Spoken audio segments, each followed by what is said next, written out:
อันนี้ละขอสวัสดีไว้แฟนผู้เป็นแรงใจเชียร์ให้ก้องและให้เด่นและในน้ำสาวเดือนเพ็ญอำนวยพรให้รักใจแฟนให้คือดอกคอนุ่น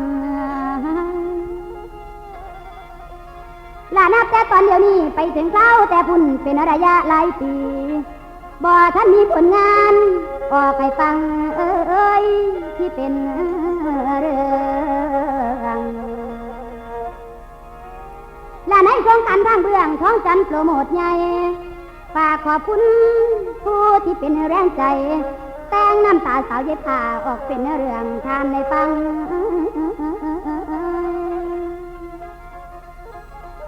และขอย้อนเจ้าบรรยังของเรื่องนิยายรักลักแดนทางผู้เงินเพื่อสถานดอกน้ำบานและหนูนี่มีน้ำตาลมาลีนี่เป็นเสือมาตอนนี้มันคือ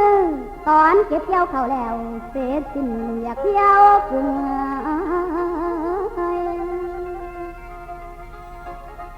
และด้วยหัวใจมาดมุ่งคิดว่าบ่มีงาน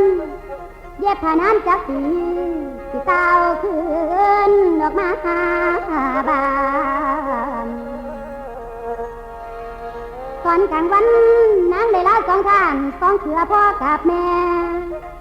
เพิ่นบอกว่าแล้วแต่แม่บ่ห้ามลูกน้อยขันไปแล้วให้เต้าเพื่อนไว้ได้ละน้อโอ้ยละนาเมื่อเช้ามื่อนี้ว่าสิไปกรุงเทพวันนี้เก็บเสื้อผ้าเรียบร้อยแล้วสิน้องเราแห้งไว้ถ้าไปกรุงเทพกันนะ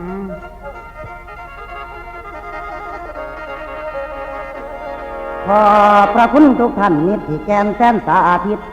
นานปานใดก็ยังฮิตเมตตาบ่พามังด้วยผลงานการสร้างของอาจารย์คำเคิงมวนแฟนเพลงเชียร์กันมาแต่หึงก็บ่ทอดบ่ถิ่มพระคุณท่านหากเลื่อนเหลืองคุณผู้ฟังฟังแต่เพียงนอกเนื้อบ่เข้าแกนบ่จักเฮ็ดในชุดนี้งัดแยบย่นคนละเม็ดเรื่องนิยายเข้ามาเว้าโคงนิทานสาวเย็บผ้าเสียน้ำตาย้อนหักเบาสื่อผมในเรื่องเล่าสื่อวานิชผูกคิดปวงบ่ลวงหล่อต่อผู้ใดในมือนี้ผมนั้นได้ยินข่าวมาลีว่าสิหนีไปกรุงไปเฮ็ดงานลา